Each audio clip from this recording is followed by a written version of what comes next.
할렐루야. 오늘도 이 자리에 오신 모든 성도님들을 사랑하고 축복합니다. 수요 예배 드리고 너무 많은 성도님들이 여기 계시니까 제가 감동했나 봅니다. 목이 잠깁니다. 제가 기도하겠습니다. 할렐루야. 사랑이 많으신 하나님 아버지 감사합니다.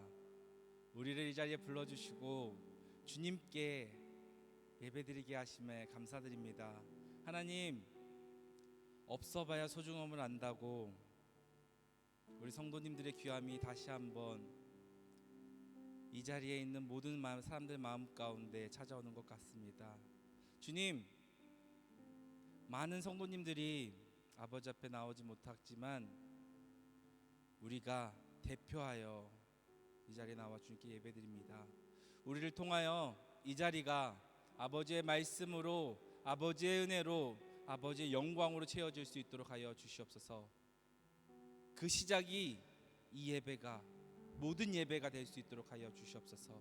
주님, 바라옵기는 우리의 부족함 때문에 아버지께 예배드리는 것을 주저하지 않도록 우리를 붙들어 주시옵소서. 우리의 나약함 때문에 주님께 나아오는 것에 변명이 생기지 않도록 주님, 우리의 삶을 주관하시고 이끌어 주시옵소서. 주님, 모든 것을 주님께 맡깁니다. 모든 것을 주님께 의지합니다. 감사합니다. 사랑합니다. 예수님의 이름으로 기도드렸습니다. 아멘. 우리 다 함께 신나는 반주로 손뼉을 치면서 함께 찬양하도록 하겠습니다.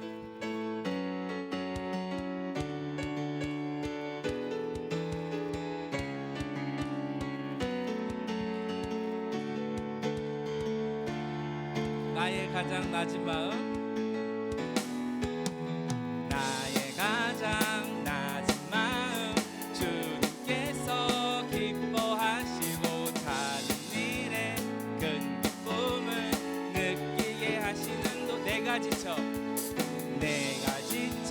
무력할 때 주님 내게 힘이 되시고 아름다운 하늘나라 내 맘에 주시는 도다. 우리에게 축복하신 하나님 사랑, 낮은 자를 높여주시고 아멘. 아름다운 하늘나라 허락하시고 내 모든 것 예비하시네. 찬양함의 기쁨을, 감사함의 평안을, 간구함의 하나님 알도록 하셔. 우리 다 함께 처음부터 찬양하겠습니다. 나의 가장 낮은 마음, 주님께서 기뻐하시고 작은 일에 큰 기쁨을 느끼게 하시는 도다. 내가 지쳐 무력할 때 주님 내게 힘이 되시고 아름다운 하늘나라 내 맘에 주시는 도다. 우리에게 축복하신 하나님 사랑, 낮은 자를 높여주시고 아름다운 하늘나라 허락하시고 내 모든 것 예비하시네. 아멘. 찬양함의 기쁨을, 감사함의 평안을, 간구함의 하나님 알도록 찬양함의 기쁨을,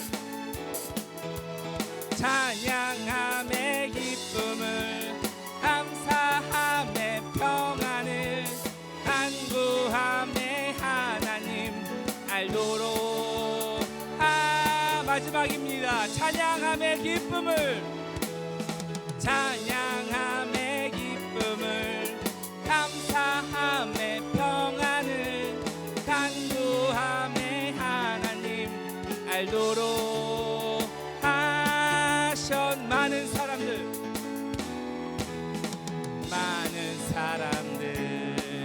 참된 진리를 모른 채 곁을 떠나가지만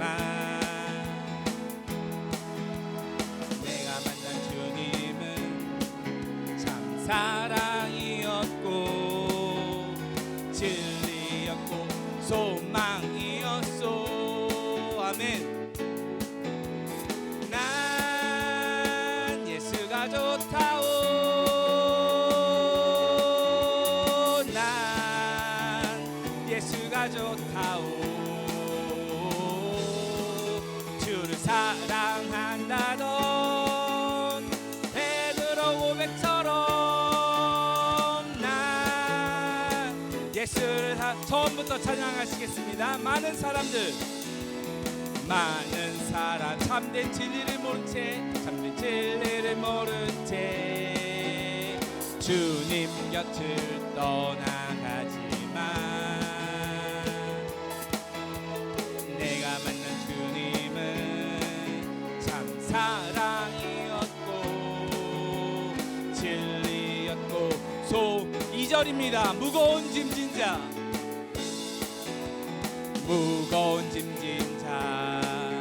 다 내게로 오라. 내가 너를 쉬게 하리라. 이 길만이 생명의 길 참 복된 길이라 항상 내게 들려주었소. 아멘. 난 예수다. 난 예수가 좋다오. 아멘. 난 예수가 좋다오. 주를 사랑한다던 베드로 고백처럼 난 예수가 좋다오. 난 예수가 좋다오. 난 예수가 좋다오. 주를 사랑한다던 베드로 고백처럼 난 예수를 3절입니다. 그대가만이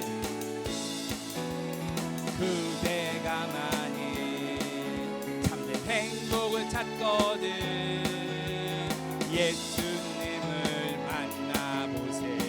만나보세요. 예수님을 만나세요. 그분으로 인하여 참 평안을 얻으면 나와 같이 고백할 거요. 아멘. 난 예수가 좋다오. 난 예수가 좋다오. 주를 사랑한다던 베드로 고백처럼 난 예수를 사랑한다. 난 예수가 좋다오. 난 예수가 좋다오.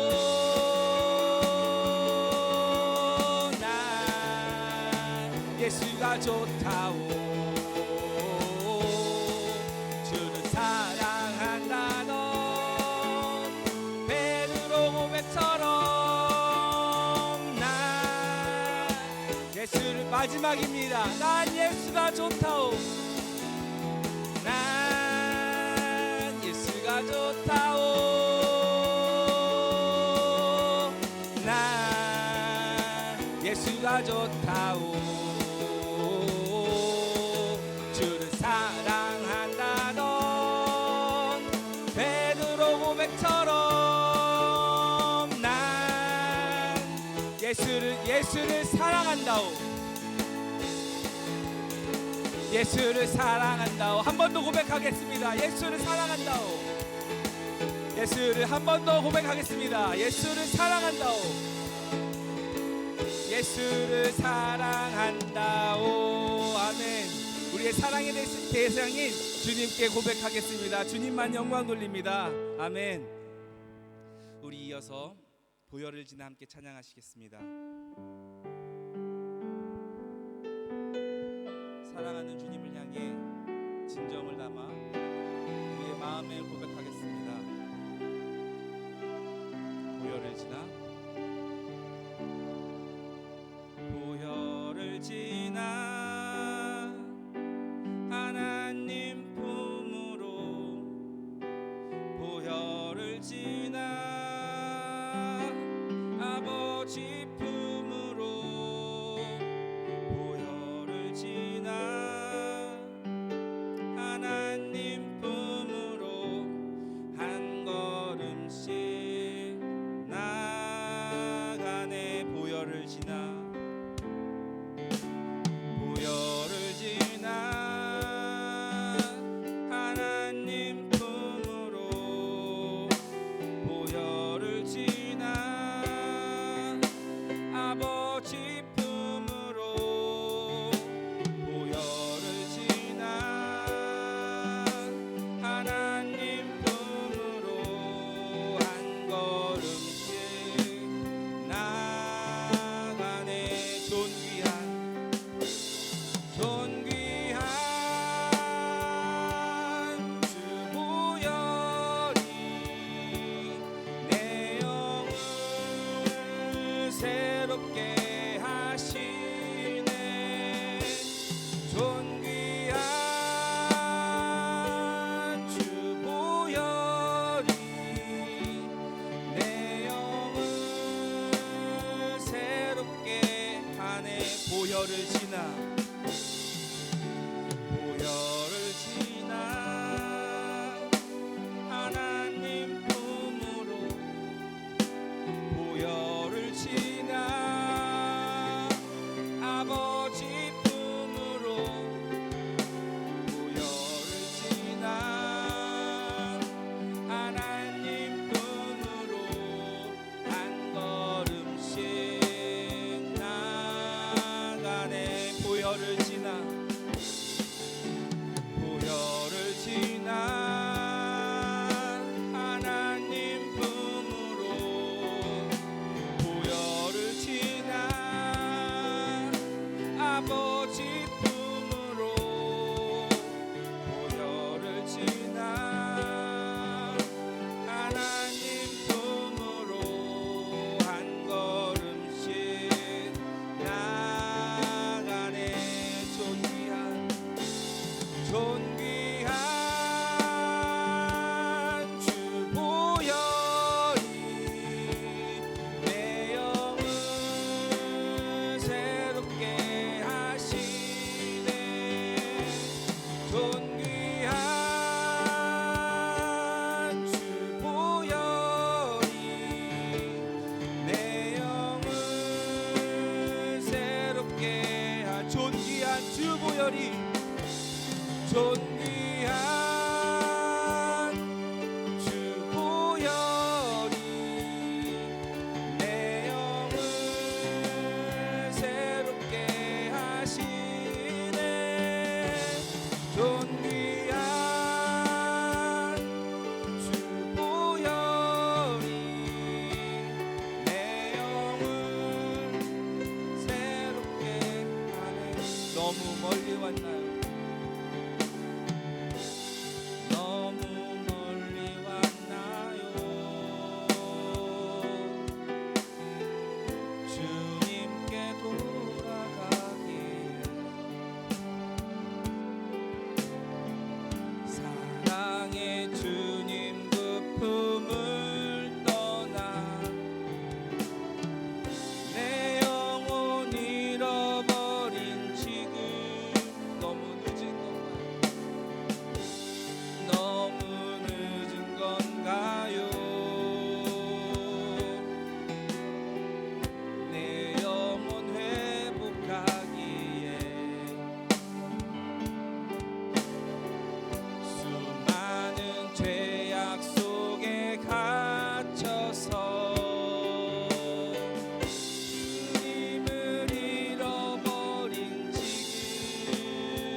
다시 주님의 얼굴 내 영혼 볼 수 있도록 나를 구원하소서.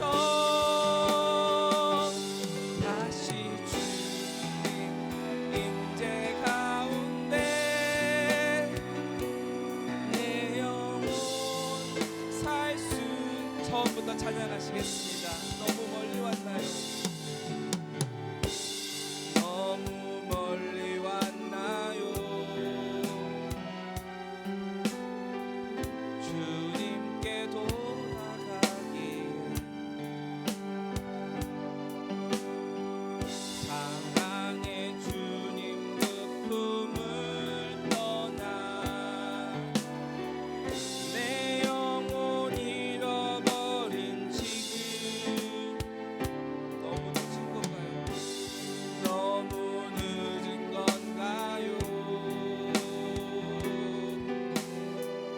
내 영혼 회복하기에 수많은 죄악 속에 갇혀서 주님을 잃어버린 지금 하지만 내 영혼 주님 기다려요. 변함없는 주님의 사랑을 내 모습 이대로 주께 돌아가요. 나의 손을 잡아주소서.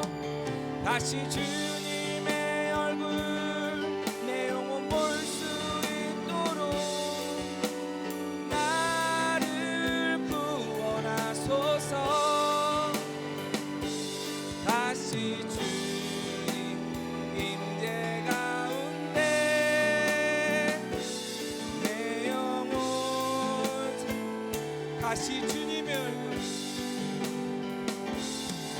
다시 주님의 얼굴 내 영혼 볼 수 있도록 나를 구원하소서. 다시 주의 임재 가운데 내 영혼. 우리 다 함께 이 예배를 위해 이 예배의 성령을 부어달라고 이 예배에 주님 임재해달라고 주여 한번 부르시고 기도하겠습니다. 기도하겠습니다. 주여 할렐루야. 사랑이 많으신 하나님 아버지, 우리를 사랑하셨고 우리를 구원하신 주님, 우리를 인도하여 주시옵소서. 우리의 강박한 마음을 만져주시옵소서. 우리의 나태한 마음을 만져주시옵소서. 우리가 먼저 세상을 묻고 나아갈 수 있도록 하여 주시옵소서. 주님, 그 동력을 이 예배의 자리에 섞기 원합니다. 주님 세상으로 나아가는 동력의 힘을 이 예배에 섞기 원합니다. 주님 이 예배를 축복하시고 인도하여 주시옵소서. 주님 이 예배 가운데 함께 하여 주시옵소서. 주님 우리에게 성령을 부어주시옵소서.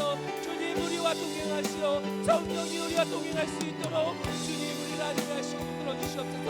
여기서 반주로, 여기서 말씀으로, 여기서 기도로, 여기서 찬양으로, 뒤에서 봉사로 많은 사람들이 주님께 예배를 드리고 있습니다. 각자의 자리에서 주님 예배에 동참하고 있고 동행하고 있습니다.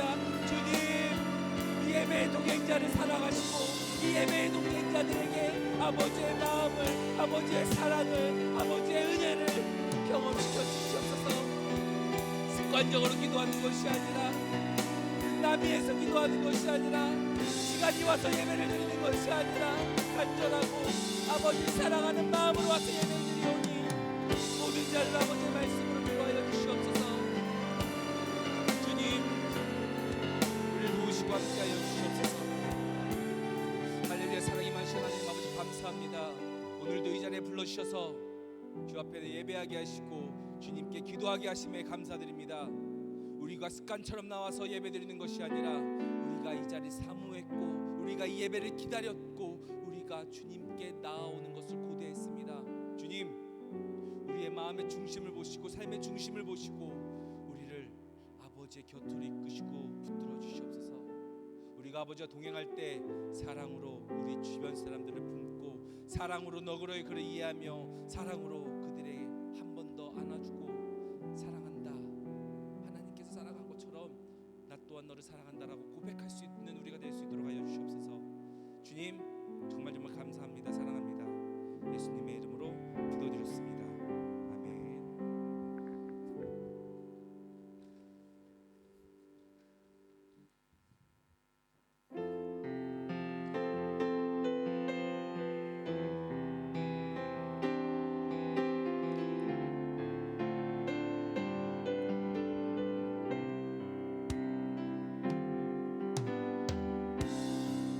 주님 나를 부르시니 두려움 없이 배에서 나가리라. 주님 나를 부르시니 주님 내게 오라시니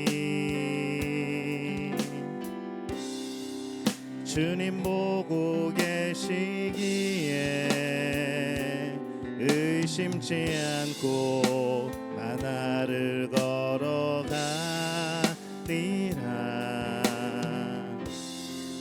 주님 보고 계시기에 주님 여기 계시기에 주님 여기 계시기에 이 깊은 바다가 반석이 되고 주님 여기 계시기에 반석 위를 내가 걸어가리라. 주님 여기 계시기에 저 거친 파도가 반석이 되고 주님 여기 계시기에 반석 위를 내가 걷습니다. 주님 나를 부르시니 주님 나를 부르시니 두려움 없이 배에서 나가리라.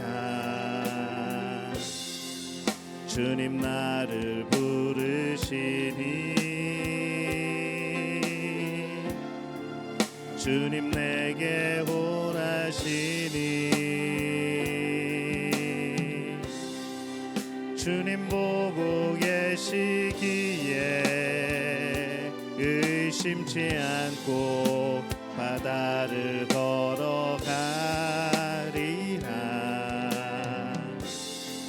주님 보고 계시기에 주님 여기 계시기에 주님 여기 계시기에 이 깊은 바다가 반석이 되고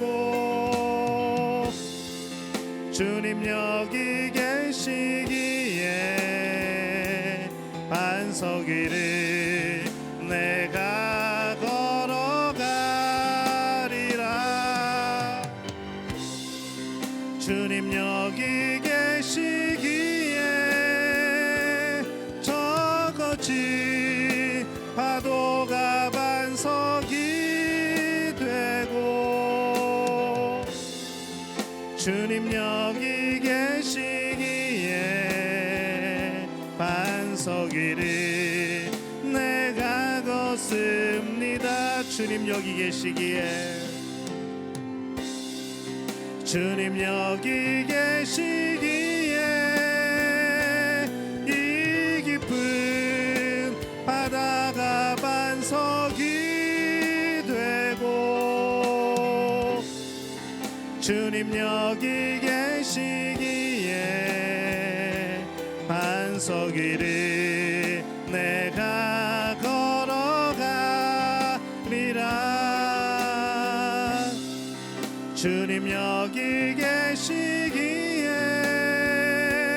저 거친 파도가 반석이 되고, 주님 여기 계시기에 반석 위를 내가 걷습니다.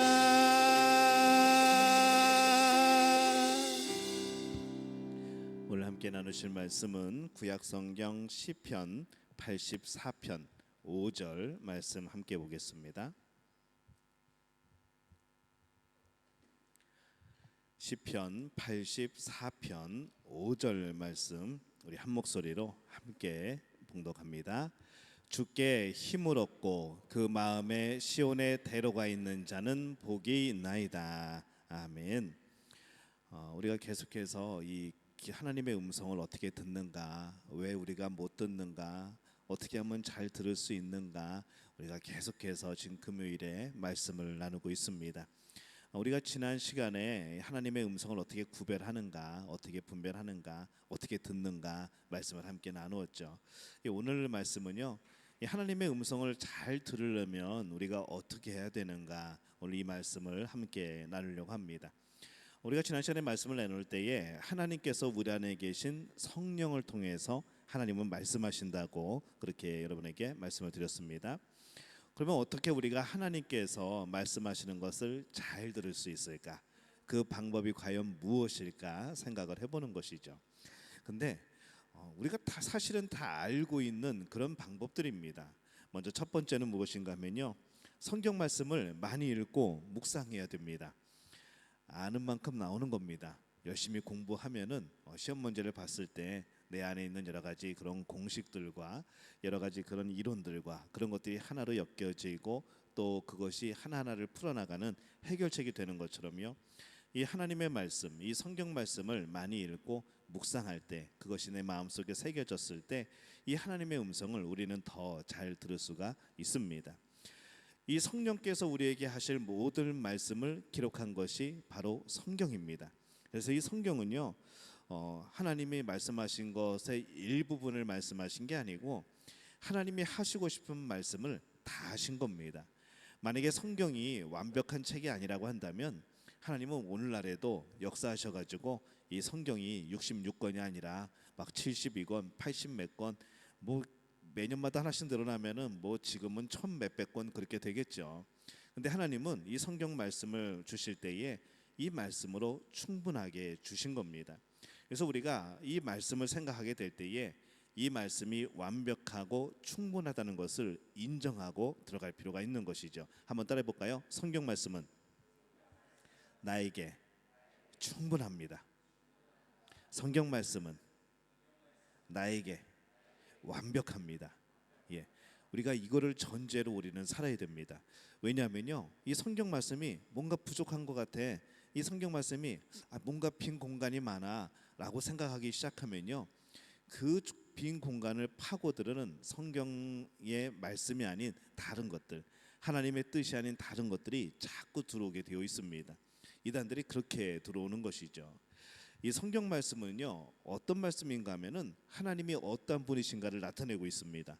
그리고 인간이 어떠한 존재인가, 그리고 인간과 하나님이 왜 단절되었는가, 그리고 하나님은 다시 화목하게 회복하기 위하여서 어떤 일을 행하셨는가, 또 예수님을 이 땅에 보내시고 그분을 통하여서 구원을 주시고 또 다시 오실 예수님을 기다리게 하시는 이 모든 우리 삶의 모든 문제 해결 방법이 사실 이 성경 안에 다 들어 있습니다. 그래서 성경의 중심 주제는요, 예수 그리스도입니다. 이 성경의 중심 주제를 자꾸 우리가 오해를 하게 되는데, 성경은 창세기부터 요한계시록까지 각 권마다 전부 다 예수님을 바라보고 있습니다. 그러니까 구약 성경은요, 예수님을 향해서 조명을 비춰주는 것이죠. 앞으로 오실 분이 예수님이야, 앞으로 오실 분이 메시아야, 우리의 구원자야 라고 계속해서 예수님을 조명한다고 말씀을 하죠. 비춰주시는 겁니다. 그 다음에 신약 성경은요, 예수님이 오셨습니다. 이 예수님이 무슨 일을 행하시는가, 그리고 구원을 얻으려면 어떻게 해야 되는가, 계속 예수님을 비추고 다닙니다. 그리고 마지막에 다시 오실 예수님을 또 소망하면서 그 예수님을 또 기다리는 것이죠. 그래서 이 성경은요, 그 주제는 구원입니다. 근데 그 구원이 어떻게 이루어지는가? 하나님의 사랑에 의해서, 바로 예수 그리스도를 통하여 나타난 하나님의 사랑을 통하여서 우리 구원이 이루어지는 것이 바로 이 성경 안의 모든 주제이고 모든 내용입니다.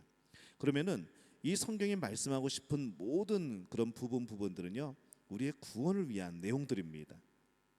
그래서 이 성경 말씀 보면은 굉장히 빈틈이 많이 있고, 때로는 여러 가지 시대를 건너뛰고 뭐 연도의 그런 차이도 많이 나고 하지만요, 그게 문제가 안 되는 이유는 이 성경 말씀으로 우리가 구원받는 데에 아무런 부족함이 없다는 것이죠. 그래서 이 성경은요, 완벽합니다. 우리에게 충분합니다. 그래서 이 성경이 부족하다는 생각을 갖지 말고, 하나님이 필요하셨다고 한다면은 뭐 시대 중간에 여러 가지 그런 빈틈들을 다 설명을 해 놓으셨겠죠. 근데 그것이 우리의 구원받는데 중요하지 않은 겁니다. 우리가 하나님의 자녀가 되는데, 하나님의 나라에 들어가는데 전혀 뭐 그런 필요가 없는 부분들은 하나님이 다 걸러내신 것이죠. 그리고 정말 우리에게 필요한 구원의 말씀만 남겨주시고 또 충분한 것이 바로 이 성경 말씀입니다. 그래서 이 하나님의 뜻이 이 성경 안에 있습니다. 그래서 성경 말씀을 많이 읽고 묵상해야 되는 것이죠. 어떤 상표를 보면요, 이제 그것이 어느 나라 상품인지 대충 우리는 짐작을 합니다. 뭐 명품도 어느 나라 제품인 것을 알고 우리가 이제 상표를 보고 알죠. 그것처럼 이 성경을 보면요, 이것이 성령께서 주신 마음인지 아닌지 우리는 알 수가 있다는 겁니다. 히브리서 4장 12절 말씀에 이렇게 기록이 되어 있습니다. 우리 함께 읽습니다. 하나님의 말씀은 살아있고 활력이 있어 좌우의 날선 어떤 검보다도 예리하여 혼과 영과 및 관절과 골수를 찔러 쪼개기까지 하며 또 마음의 생각과 뜻을 판단하나니. 이 말씀 우리가 전번에 주일날 한번 말씀을 나눈 적이 있었는데요. 여러분, 하나님의 말씀을 계속 좀 보여주실까요? 말씀을 우리가 들을 때요, 때로는 그 말씀을 들으면서 찔리고 마음이 굉장히 불편하고 빨리 집에 가고 싶고, 여러분 그런 마음이 들면은 저는 옛날에 그렇게 표현했습니다. 여러분은 그날 정말로 영적으로 로또 맞은 겁니다. 그래서 성경 말씀을 듣고 하나님의 말씀을 들으면서 그냥 마음이 기쁘고, 이것도 응답이죠. 이것도 우리에게 주시는 복이고 평안이고 기쁨인데, 그것보다 더 좋은 것은 무엇인가 하면요, 이 하나님의 말씀을 듣고 내가 찔리는 부분이 생각나고, 내가 그것을 하나님 앞에 해결할 마음이 생겨나고, 하나님이 나를 이렇게 세세하게 보시는구나, 하나님이 나의 모든, 내가 다른 사람이 보지 못하는 나만이 알고 있는 그 부분까지도 이 말씀을 통하여서 그렇게 쪼개고 찌르고 하시는구나 라는 것을 알게 되면은 이 하나님의 사랑이 얼마나 큰 건지를 알게 된다는 것이죠. 하나님의 말씀은 살아 있습니다. 우리를 살리려고 하는 말씀입니다. 그렇기 때문에 내가 그 말씀에 찔리고, 내가 그 말씀에 아프고, 내가 그 말씀 때문에 괴로워지고, 이것이요, 하나님의 큰 은혜라는 것이죠. 그 결과는 무엇인가 하면요, 건강해지는 겁니다. 새로워지는 거죠. 우리 아픔들이 치료가 되는 겁니다. 그래서 우리가 약을 먹을 때도 이 맛있는 약은 별로 없습니다. 또 맛있는 약들은 효과가 별로 없습니다. 이상하게 쓴 약이 효과가 좋고, 또 굉장히 먹기 싫은데 그 약을 먹으면 또 금방 또 낫게 되는 것이죠. 그런 것처럼 이 하나님의 말씀은 우리를 새롭게 하시는, 우리를 치료하시는, 우리를 변화시키는 말씀이기 때문에, 또 이 말씀을 통해서 우리가 그렇게 아픔이 있고 찔림이 있다는 것은 정말 성령님께서 놀랍게 역사하시는 겁니다. 그래서 이 말씀을 들으면서 어떤 때는 굉장히 불편하고, 오늘은 목사님이 또 왜 저러시나, 빨리 집에 가고 싶네, 그럴 때마다 오늘 하나님이 만지고 계신다는 것, 성령께서 여러분 마음속에서 여러분의 마음을 바꾸고 계신다는 것을 기억하고, 거기에 순종하고 거기에 내 마음을 열면은 여러분 가운데 놀라운 역사들이 나타나게 될 줄로 믿습니다. 하나님이 바꾸고자 하시는 건요, 하나님이 깨끗게 하고자 하시는 것은 여러분 자신이 야 너는 죄인이야, 너는 진짜 나쁜 놈이야 라고 하시는 게 아니라, 네 안에 있는 죄는 정말 나쁜 거야, 그 죄가 없어져야지, 그 죄를 회개해야지, 그 죄를 없이 깨끗하게 해야지 너는 하나님의 자녀, 거룩한 백성이 되는 거야 라고 말씀하신다는 거죠.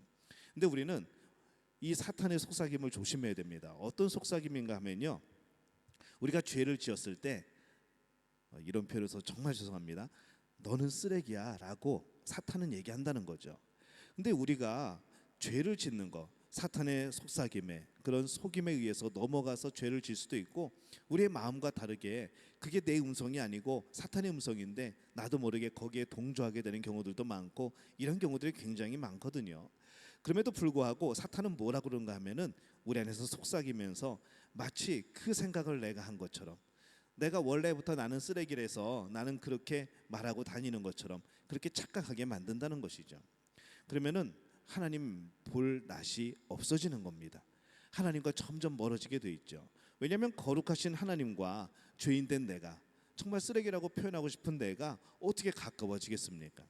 근데 하나님은 우리를 그렇게 보지 않으신다는 거죠. 우리를 치료받아야 될, 우리를 회복해야 될, 그래서 사랑하셔서 그 아들 예수님을 보내셔서 죽게까지 하실 정도로 우리를 사랑하신다는 겁니다. 이 하나님의 마음을 알면요, 내 죄가 들어온 거지 내 자체가 그렇게 더러운 존재는 아니라는 것이죠. 근데 마귀는요, 그 죄와 우리를 동일시시켜 버립니다. 죄가 곧 너야 라고 말을 하는 거죠. 여기에 속아 넘어가면 어떻게 되는가 하면은 나는 회복할 소망이 없는 겁니다. 나는 변화될 가능성이 없는 것이죠. 근데 하나님은 그렇지 않다는 것이죠. 우리가 하나님께 구원을 해달라고 그랬습니까? 하나님 내 죄를 용서해달라고 그랬습니까? 내가 죄인인 것을 알기나 했습니까? 몰랐다는 것이죠. 이미 내가 그것을 알기 이전에, 벌써 2000년 전에 예수님은 나를 위해서, 오늘날의 나를 위해서 십자가에 못 박혀 돌아가신 겁니다. 나중에 그것을 알게 되었고, 그때 회개하게 되었고, 그때 내가 하나님의 사랑받는 존재라는 것을 그때 알게 된 것이죠.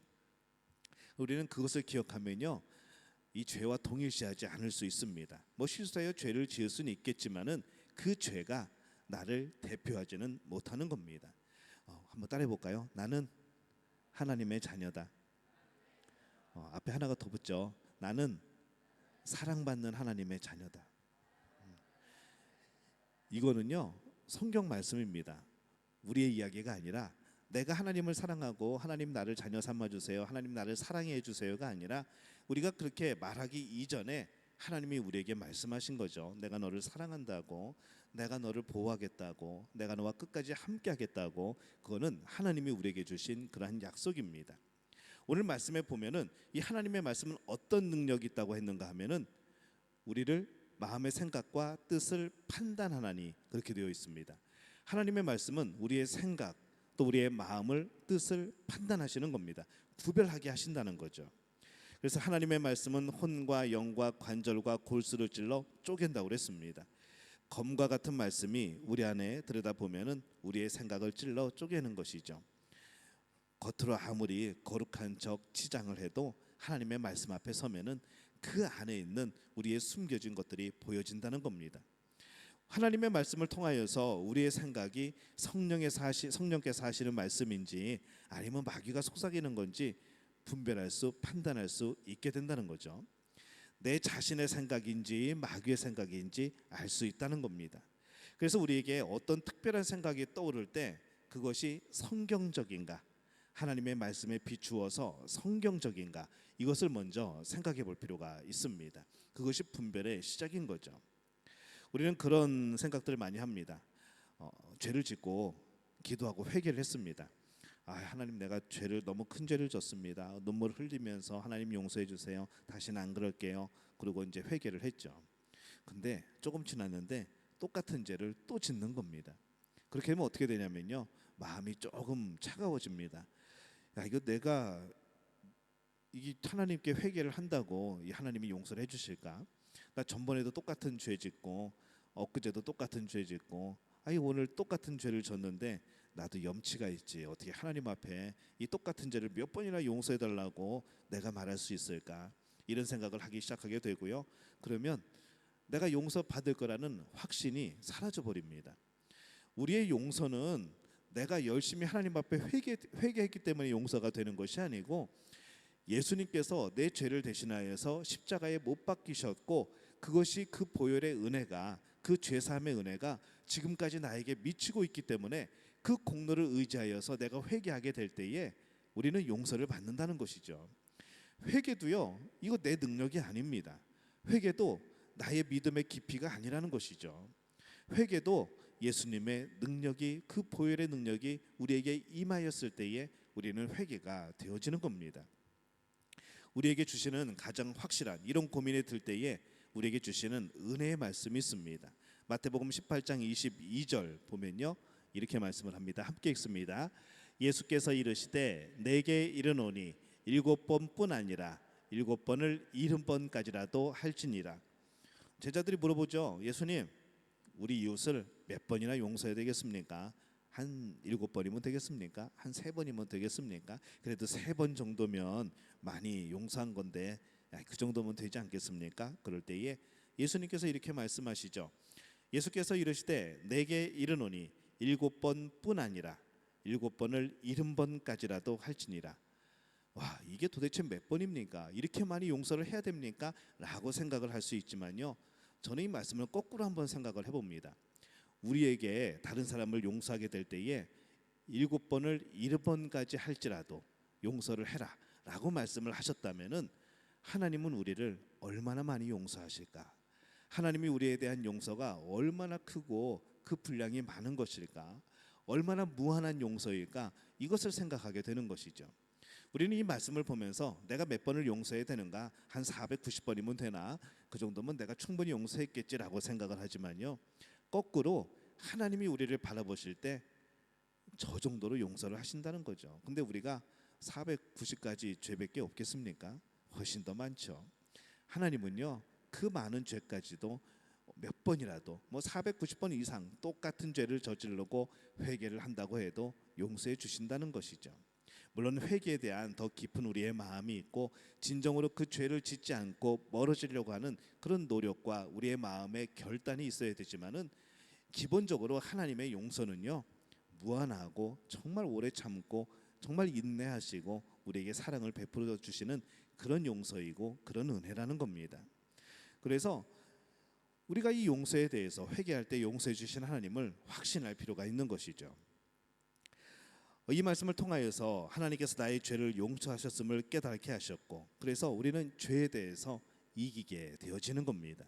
이 성경은 단순히 우리의 생각을 분별해 줄 뿐 아니라 주님과의 더 깊은 교제를 가능하게 하는 것이죠. 이 하나님께서는 우리에게 가장 이 좋은 말씀, 가장 우리에게 필요한 말씀, 이 성경 말씀을 통해서 오늘도 여전히 말씀하고 계십니다. 그렇기 때문에 우리가 성경을 많이 읽고 성경을 묵상하는 것, 그것과 그렇지 않은 것은 큰 차이가 있다는 것이죠. 뭐가 있어야 적용을 하고 뭐가 있어야 생각이 나고, 그렇죠. 공식 하나도 안 외우고 수학 문제를 풀 수가 없죠. 공식이 있어야 수학 문제가 풀리는데, 저는 참 수학을 못했다고 말씀을 드렸지만은 이 공식을 잘 안 외우려고 해가지고 다른 방법이 있을 거야. 이 공식 말고 분명히 다른 해법이 있을 거야. 그러다가 결국에는 이 수학이 아주 점수가 엉망이 되어버리는, 저는 그런 이제 결과를 경험을 했죠. 공식을 알아야 됩니다. 마찬가지로 하나님의 말씀을 알아야 됩니다. 그래서 성령이 하시는 일이 그 하나님의 말씀을 생각나게 하는 것이죠. 근데 참 감사한 게요, 우리가 이렇게 설교 시간에 말씀을 함께 나누고 뭐 우리가 수없이 많은 예배와 모임과 집회 가운데 말씀을 나눈 것이요, 성령님이 나중에 생각나게 해주신다는 거죠. 그래서 예배를 드리는 것, 그 예배 안에 하나님의 말씀의 선포도 있지 않습니까? 그래서 예배를 드린다는 것, 우리가 말씀을 듣는다는 것, 성경을 읽는다는 것, 이 모든 것이요, 성령님이 다시 생각나게 하시는 그런 재료들을 준비하는 거라는 것이죠. 읽을 때는 성경 통독을 우리가 많이 하면서 어떻습니까?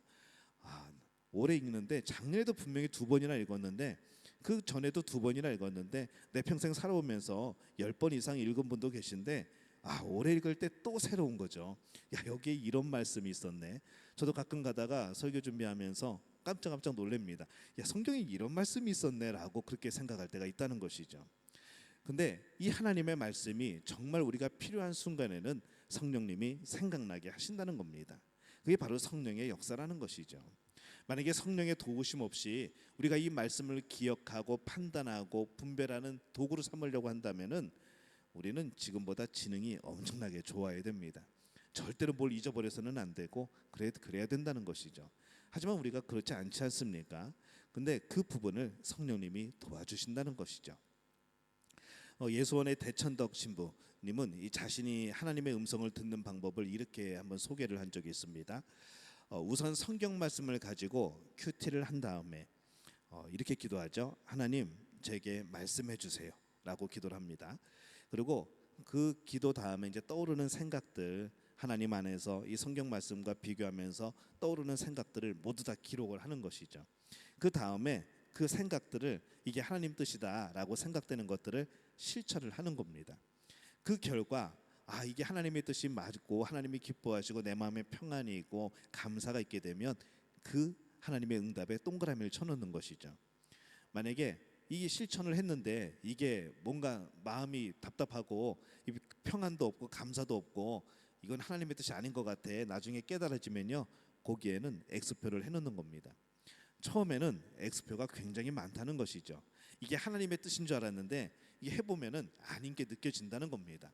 근데 계속 이렇게 하다 보니까 어떻게 되는가? 나중에는 동그라미가 많아진다는 것이죠. 그만큼 하나님이 우리에게 말씀하시는 이 말씀의 패턴들과 이 하나님이 우리에게 주신 말씀의 적용들이 잘 되어지고 분별할 수 있게 되어지고 우리에게 익숙하게 되어진다는 것이죠. 말씀을 묵상하고 주님께 묻고 순종하는 과정을 통해서 우리는 하나님의 음성을 더 잘 듣게 되어 있습니다.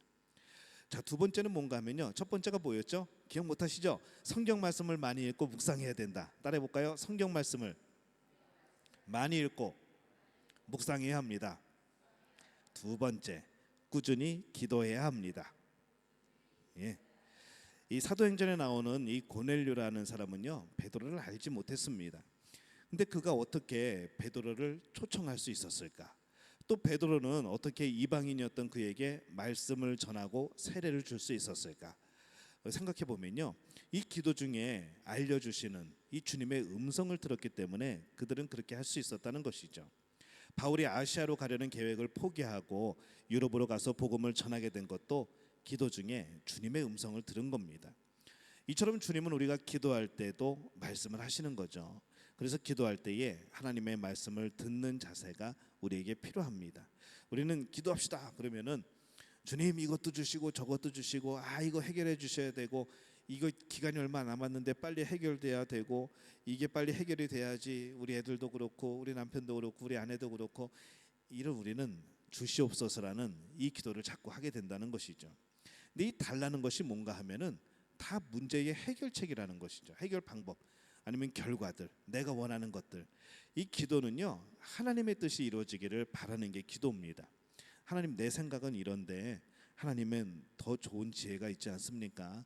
하나님은 내 인생을 꿰뚫어 보고 계시지 않습니까? 우리의 상황, 우리의 모든 것 하나님이 알고 계시지 않습니까? 그러면은 내 기도의 그런 욕심보다 하나님의 뜻을 알게 주옵소서. 하나님께 맡깁니다. 내가 안 되기 때문에 나는 기도합니다. 하나님은 할 수 있지 않습니까? 라고 하는 것이 기도라는 것이죠. 그래서 기도는요, 사실은 말하는 게 아니고 듣는 겁니다. 우리의 간구를 주 앞에 드리면서 동시에 우리는 하나님께 그 말씀해 달라고 간구하는 것이죠. 그래서 우리는 꾸준히 기도하면서 이 하나님을 뜻을 아는, 하나님의 말씀을 듣는 이 자세가 우리에게는 필요합니다. 첫 번째는 성경 말씀을 많이 읽고 묵상해야 된다. 두 번째는 꾸준히 기도해야 된다. 세 번째는 환경을 주목해 봐야 된다라는 겁니다. 따라해 봅시다. 환경을 주목해 봐야 한다. 이 환경은요, 우리의 상황은요, 하나님께서 말씀하시는 또 하나의 방법입니다.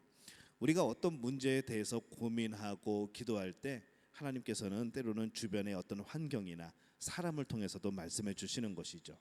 더 이상 다른 방법이 선택되지 않은 그런 길도 열어주시고요. 또 어떤 사람을 통해서 나를 깨닫게 하시는 그런 은혜도 있고요.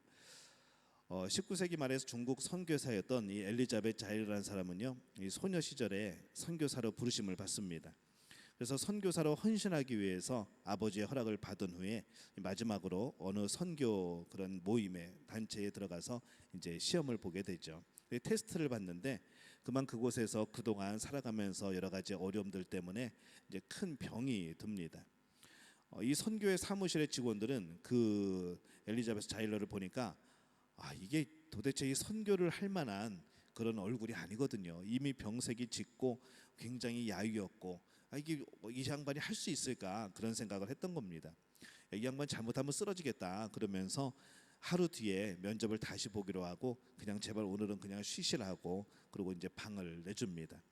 이제 그곳에서 자칫하면은 이제 선교의 소망 사명도 하지 못하고 이제 끝나는 것 아닌가 그런 절박한 심정으로 이제 기도를 하게 되죠. 하나님 정말 저를 부르신 것이라면 하나님이 나와 함께 하심을 알게 해주세요라고 기도를 합니다. 이 다락방 문을 열었을 때에 침대와 창문이 보이고 그 창문 위에 조그만 액자가 하나 걸려 있는데 거기에 그렇게 써 있었습니다. 함께 가자. 그가 그것을 보는 순간에 이게 하나님의 음성이라는 걸 깨달은 거죠. 하나님께서 그와 함께 하신다는 것. 여러분이 어떤 소망을 가지고 어떤 사명을 가지고 무엇인가 하려고 하는데 하나님이 그래 함께 가자. 그럼 여러분 얼마나 이게 마음이 흐뭇하고 좋겠습니까? 그때 제가 언제 금요일에 한번 물어봤죠. 누군가에게 물어봤죠. 만약에 선교사로 어디 선교 활동을 하러 오지에 가라고 그러면은 가시겠습니까? 왜 머뭇거리죠. 이게 나 혼자 가서 뭘 어떻게 하나. 근데 우리 성도들이 다 같이 가면 가시겠습니까? 그러면은 당연히 간다는 것이죠. 근데 하나님이 우리와 함께 가신다고 한다면은 이게 사실 뭐가 고민할 것이 있냐라는 겁니다. 나 혼자 하려고 하면 내 힘과 능력으로 하려면 너무나 힘들고 너무나도 두렵고 당장 뭘 해야 될지도 모르는 일들이지만은 하나님이 나도 함께 가자. 내가 너와 함께 할게 라고 말씀하시면은 그 순간에 우리는 담대함이 생기고 우리가 하는 모든 일에 하나님이 도우신다는 것을 알기 때문에 우리는 담대하게 그 길을 가게 되어진다는 겁니다. 그가 그 하나님의 음성 함께 가자 이것을 깨닫고 놀라운 응답을 경험하고 그 병도 치유받고 선교 활동을 하게 된 것이죠. 여러분은 환경이나 이 사람을 통해서 이 하나님의 음성을 들은 적이 있습니까? 주의할 것은요, 우리가 들었다고 생각하는 것이 하나님의 음성인지를 분별하는 과정은 꼭 필요합니다. 하나님의 음성이 아닌데도 하나님의 음성으로 생각하면은 이 열매가 영뚱한 게 열린다는 것이죠. 우리에게 유익이 되기보다는 오히려 우리에게 해가 되는 그러한 것도 있다는 겁니다. 그렇다면 이 하나님의 음성인지 아닌지 어떻게 분별할 수 있는가? 자, 첫 번째는요, 성경을 통해서 확인해야 됩니다. 한번 따라해 볼까요? 성경을 통해서 확인해야 합니다. 네. 하나님께서 우리에게 개인적인 말씀을 하셨다면 그것은 성경과 반드시 일치해야 합니다. 가끔가다 보면요, 응답받았다고 그럽니다. 응답받았다고 그러고 뭔가 말을 하는데 도대체 이게 근거도 없고 이런 표현 많이 쓰죠. 족보도 없고 이게 도대체 그 사람의 생각인지 하나님의 말씀인 건지 하나님의 음성인 건지 이 분별할 수 없을 때가 많다는 것이죠. 근데 성경을 보면요, 그 성경과 일치하는 내용이라고 한다면은 그것은 하나님의 음성이라는 겁니다. 왜냐하면요, 성경을 쓰신 분이 성경을 주신 분이 하나님이십니다. 성령 하나님이 해석해 주시죠. 그리고 우리에게 개인적으로 말씀하시는 분도 우리 안에 계신 성령님입니다. 그러면 똑같은 성령님인데 똑같은 하나님인데 다른 말씀을 주시겠냐는 거죠. 성경 말씀에 없는 말씀을 주시면서 성경과 대치되고 반대가 되는 말씀을 우리에게 하시겠냐라는 겁니다. 성경은 이렇게 말씀하셨는데 전혀 다르게 정반대로 말씀하신다면 도대체 우리는 무슨 음성을 듣고 살아가야 되는가? 분별할 방법이 아예 없어지는 겁니다. 그래서 한 분이신 하나님은, 한 분이신 성령님은 성경 말씀 그대로 동일하게 우리에게 말씀하신다는 겁니다. 우리가 이 성경을 다 기억하지 못하기 때문에, 우리가 이 성경을 다 떠올릴 수 없기 때문에 성령께서 그것을 도우신다는 거죠. 여러분에게 응답을 주시는 분은 이 성경을 만드신 하나님입니다. 여러분에게 응답을 주시는 분은, 여러분에게 음성을 들려주시는 분은 바로 이 말씀을 기록하신 성령 하나님이라는 것이죠. 그래서 우리는 성경에 비추어 보면 되는 겁니다. 두 번째는요, 영적인 일치를 통해서 분별을 해야 됩니다. 한번 따라해 볼까요? 영적 일치를 통해 분별해야 된다. 예. 하나님의 뜻은요, 영적인 일치를 구하는 과정에서 분별될 수 있습니다. 하나님의 사람들은요, 모두 한 성령을 모시고 살아갑니다. 어떤 일이 하나님의 뜻이라면요, 성령께서 가족이나 우리 성도들에게 같은 마음을 주신다는 거죠. 그렇기 때문에 가정과 교회가 참 중요한 겁니다. 우리 신앙생활 가끔 뭐 온라인으로 TV 보면서 그렇게 해도 되지 않는가? 우리가 뭐 코로나 때는 어쩔 수 없이 그렇게 했지만은 그냥 그렇게 나 혼자 신앙생활 할 수 있지 않을까? 그냥 나 혼자만 잘 믿으면 되지라고 생각을 하지만요. 이게 하나님의 뜻인지, 내가 살아가는 모습이 정말 하나님께서 원하는 것인지 어떻게 할 겁니까? 구별하고 판단할 수 있는 것이 없다는 겁니다. 여러분이 성경을 다 알지 못하죠. 저도 성경을 다 알지 못합니다. 그럼 우리는 함께 이 설교 시간 때마다 뭘 하는가 하면은 저에게 주신 이 말씀이 저에게 주시는 은혜를 함께 나누면서 여러분들도 이 말씀에 대해서 어떤 은혜를 주시는지, 이 말씀은 우리가 어떻게 해석이 되어야 되는지, 그렇게 해석하게 될 때에 우리 마음에 거리낌은 없는지, 성령께서는 우리를 불편하게 하진 않으시는지, 하나님이 맞다고 하시는지, 이것을 함께 나누는 겁니다. 그래서 설교는요, 선포하는 과정입니다. 하나님의 말씀을 하나님이 이렇게 말씀하셨습니다 라고 선포하는 과정이면서 동시에 이 말씀을 우리가 함께 놓고 함께 같은 뜻을 구한다는 것이죠. 그 여러분들이 설교할 때 여러분들이 그 마음의 동의가 되어지면은 아멘이라고 화답하지 않습니까? 그러면서 우리는 도전할 우리의 목표를 찾고 성령님이 우리에게 주시는 감동들을 만나게 되고, 그러면서 한 마음으로 일주일간을 그 말씀 붙들고 살아가게 되어지는 것이죠. 자, 이런 과정 없이 나 혼자 해석하고 나 혼자 성경 보고 나 혼자 인터넷 보면서 예배 드리고, 뭐 인터넷에 나오는 그분이 어떤 뭐 다른 설교가가 내가 누군지 어떻게 알 겁니까? 인터넷을 설교를 하시면서 지금 내 유튜브를 듣는 그분이 누군지 어떻게 합니까? 모르잖아요. 근데 우리는 이 자리에서 함께 예배 드리면서 제가 여러분을 알지 않습니까? 여러분이 저를 알지 않습니까? 이런 인격적인 교류가 있지 않습니까? 여러분은 하나님께서 저에게 맡겨주신 성도라는 것이죠. 저는 하나님이 여러분에게 허락하신 그런 목회자, 영적인 리더라는 겁니다. 그럼 이 관계 속에서 서로 사랑하고 아끼고 보호하는 이런 마음들이 있다는 것이죠. 유튜브 설교 아무리 들어보십시오. 그 목사님 여러분들 모릅니다. 그 목사님은 여러분을 위해서 기도하지 않습니다. 근데 그냥 좋다는 것이죠. 뭐 참고로 또 은혜를 구하기 위해서 뭐 이런저런 목사님들의 설교를 듣는 거 뭐 좋습니다. 뭐 신앙생활에 유익이 되겠죠. 하지만 이 교회 공동체는요, 서로를 위해서 서로를 사랑하고 아끼고 서로를 위하는 마음으로 기도하고 중보하고 사랑을 나누는 그런 공동체라는 것이죠. 그래서 교회를 벗어나서 신앙생활을 한다, 저는 100% 불가능하다고 봅니다. 그건 이루어질 수가 없는 것이죠. 이 안에서 우리와 동일하게 역사하시는 하나님의 뜻이 있다는 겁니다. 한 번은 앞으로 몇 년분의 생활비를 건축 헌금으로 드리기를 작정하기 이제 위해서 이제 그런 감동이 생겨서 아내하고 이제 합의를 하죠. 여보 그래도 괜찮을까? 제 얘기는 아닙니다. 이 괜찮을까? 그랬더니 아내가 좋습니다. 나도 그런 마음이 들어요라고 말을 하는 것이죠. 근데 가만히 생각을 해보니까 그래도 이게 가정의 그런 결정이고 우리의 부모의 결정이 아이들에게까지 영향이 미쳐지는데 그러면 우리 아이들하고도 상의해야 되지 않을까라는 생각이 듭니다. 그래서 대학생인 큰딸과 초등학생인 작은딸에게도 물어보는 거죠. 아빠와 엄마가 교회 건축할 헌금을 작정하려고 그래. 근데 그렇게 되면은 헌금을 많이 내야 되거든. 우리의 생활비에서 많은 부분을 떼어서 하나님 앞에 드려야 되거든. 근데 그렇게 되면은 너희들이 여러 가지 어려움이 있을 수도 있고 정말 많이 먹었던 것도 조금밖에 못 먹을 수도 있고 막 사고 싶은 것도 참아야 될 수도 있고 그렇거든. 근데 너희의 허락이 필요해. 기도해보고 결정해 줘라고 부탁하는 거죠. 그래서 이제 딸들이 기도를 합니다. 딸들이 생각하죠.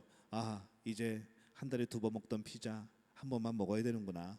이제 통닭도 이제 한 달에 한 번밖에 못 먹겠구나. 그러면서 나 그거 사야 되는데 핸드폰 바꿔야 되는데 이번 달은 틀렸네. 그러면서 이제 안에 갈등도 하고 고민도 하고 그러면서 기도하는 거죠. 그리고 이제 기간이 지났을 때에 가족들이 또 모입니다. 거기서 딸들이 말하죠. 아빠 그렇게 하세요. 저희도 그렇게 하는 것이 하나님이 기뻐하시는 것이라고 저희도 믿어요. 우리도 그렇게 순종할게요. 이렇게 되면은 그 건축 헌금은요 정말 은혜입니다. 매 순간의 어려움이 어려움으로 느껴지는 게 아니라 내가 하나님의 일을 위하여서 교회의 건축을 위하여서 주님의 일을 위하여서 우리 가족이 헌신하는 그거에 동참하게 된다는 것이죠. 저는 그런 생각들 많이 해봤습니다. 우리가 11조 예물을 뛸 때 온라인으로 들어오다 보니까 아이들 앞에서 이게 막 떼가지고, 우리 권사님은 아마 기억을 여기서 오래 사셨구나. 월급 봉투가 나오면 옛날에 현금으로 줬었거든요. 그러면은 거기서 우리 옛날 부모님들, 할머니 할아버지들은요 11조를 자녀들 보는 앞에서 뗍니다. 이거는 하나님 거, 이거는 감사헌금, 이건 11조 감사헌금, 이거는 매주 드릴 헌금, 그렇게 이건 작정헌금, 그런 식으로 아이들 앞에서 뗀다는 것이죠. 저도 그걸 해보고 싶었는데 어느 순간부터 이게 다 온라인으로 바뀌고 계좌 이체가 되다 보니까 이게 아이들 앞에서 보여줄 게 없다는 것이죠. 그래서 하다못해 헌금 봉투라도 좀 이렇게 잘 써가지고 야 이건 하나님 거 이러고 싶은데 이 그럴 기회도 지금 많지가 않습니다. 근데요 하나님의 것이라고 하는 것을 보여줄 필요가 있다는 것이죠. 여러분이 하는 그대로 여러분 자녀들도 똑같이 할 겁니다. 여러분이 하나님 앞에 복을 구하고 받은 그대로요 우리 자녀들도 똑같이 구하고 똑같이 복을 받는다는 것이죠. 이 가족의 영적 일치를 통해서 분별할 수 있어야 된다는 겁니다. 교회 공동체 안에서 영적 일치를 통해서 분별해야 하는 겁니다. 그래서 교회에 아픔이 있을 때 여러분 같이 기도해야 되는 이유가 그거라는 것이죠. 이 영적인 일치, 이것이 정말 일치가 된다 한다면요 거기서 결정되어지는 일들은 하나님이 역사하십니다. 하지만 그것이 일치가 되지 않고 분열이고 그것이 일부분의 어떤 아픔이고 한다 그러면은 이것은요 분명히 그 교회에 큰 상처가 되어진다는 것이죠. 영적 일치를 통해서 분별할 수 있는 그런 지혜를 얻으시기를 예수님의 이름으로 축원합니다. 첫 번째는 성경인지 성경 말씀과 맞는지 확인하고, 두 번째는 영적인 일치인지를 분별하고, 세 번째는요 주위 사람들의 조언에 귀를 기울여야 됩니다. 하나님의 음성을 듣는 데 있어서 우리가 기억해야 될 것은요 처음에는 우리가 막 처음부터 영적으로 성숙하지 않지 않습니까? 그래서 영적으로 성숙한 사람들의 분별과 도움을 받을 필요가 있습니다. 그렇게 하지 않으면은 우리의 응답, 하나님의 음성이라고 생각되는 많은 부분에서 미혹을 받을 수 있는 거죠. 문제는 이 영적으로 성숙한 사람이 누구인가 할 때에 이것을 하기가 쉽지가 않다는 거죠. 누가 과연 영적으로 성숙한가? 누구에게 물어봐가지고 내가 도움을 받을 수 있을까? 우리 주변을 보건대 이게 분명하게 보이지 않는다는 겁니다. 그래서 영적으로 성숙한 사람은요 내가 듣고 싶어하는 말만 해주는 사람이 아닙니다. 누군가에게 물어봤는데 내가 이런 어떤 문제를 가지고 나 이런 경우 어떻게 할까 했더니 내가 원하는 대답을 해줍니다. 그럼 우리는 이 사람은 영적으로 성숙하구나 라고 생각할 수 있다는 것이죠. 근데 영적인 성숙은요 열매를 통해서 하는 겁니다. 그 과정이 아니고 열매라는 것이죠. 또 어떤 사람은요 무엇인가 요청을 했는데 쓴소리만 해댑니다. 이 사람은 영적으로 성숙한 사람이 아니야 라고 생각할 수 있는데 맞을 수 있다는 겁니다. 하나님의 음성이 우리에게 책망으로 오는가, 하나님의 음성이 우리의 응답, 또 내가 원하는 것과 같은 마음으로 오는가, 이것은 모른다는 것이죠. 하지만 그것으로 인해서 그 사람이 영적으로 성숙했다, 성숙하지 않았다 분별할 수 있는 것은 아니라는 겁니다. 그럼 어떻게 될까요? 다시 1번으로 돌아가는 거죠. 성경적인지 확인하는 겁니다. 말씀에 기반되어지지 않은 개인적인 생각을 말하는 사람들이 굉장히 많습니다. 당신 내가 기도해 보니까 이래야 될 것 같아. 하나님이 이러라 그러셔. 저는 그런 분들 보면은 무섭습니다. 그게 아니면 어떡하려고. 구약시대 때는요 잘못 예언하면 돌 맞아 죽었습니다.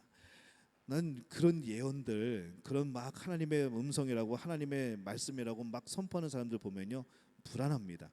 저게 정말일까? 이게 검증될까? 본인은 확신을 할까? 그게 아니면 어떻게 할까? 이게 두려운 것이죠.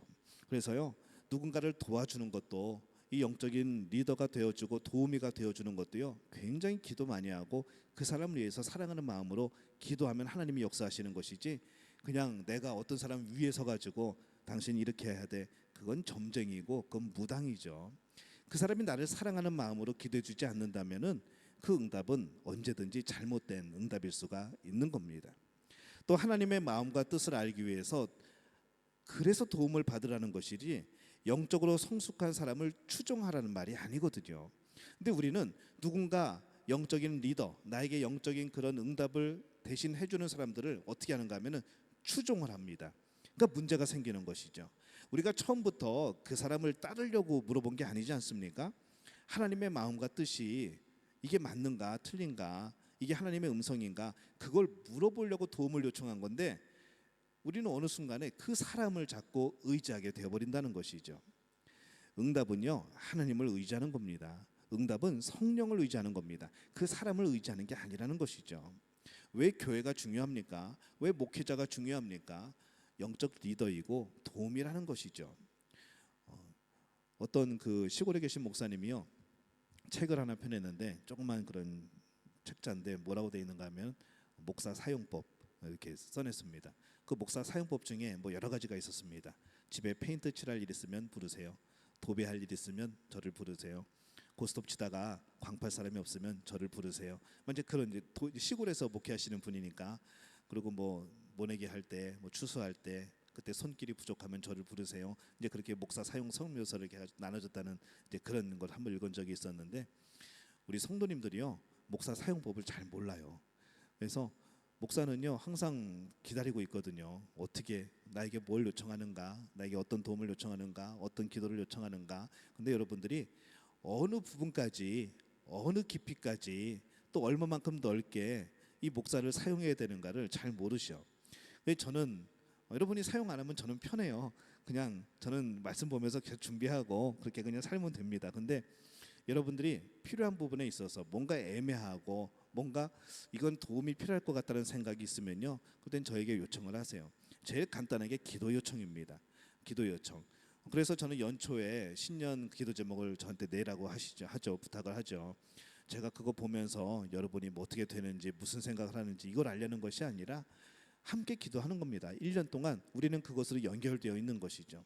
연말에 가면요, 제가 그 기도 제목 다시 한번 기도하면서 읽어봅니다. 그리고 응답이 되어진 거, 감사한 일이죠. 아직 응답이 안 되어진 거, 하나님의 다른 뜻이 있는 겁니다. 그러면서 그 과정을 보면서 또 새로운 기도를 하게 되고 그런다는 것이죠.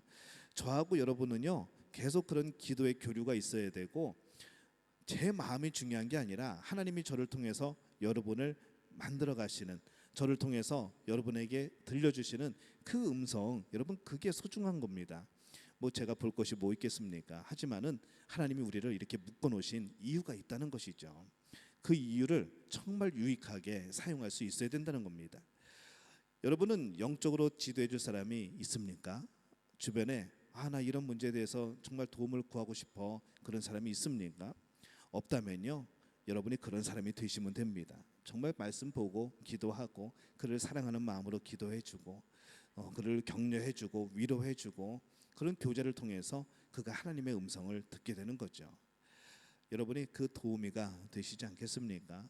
또 여러분이 하나님 앞에 구하게 될 때에 이 성경 말씀에 비추어 보고 꾸준히 기도하고 주변 사람들의 그런 귀에, 말씀의 귀를 기울이고 그렇게 살다 보면은 이 모든 이유가 뭡니까? 목적이 하나님의 뜻을 알기 위해서입니다.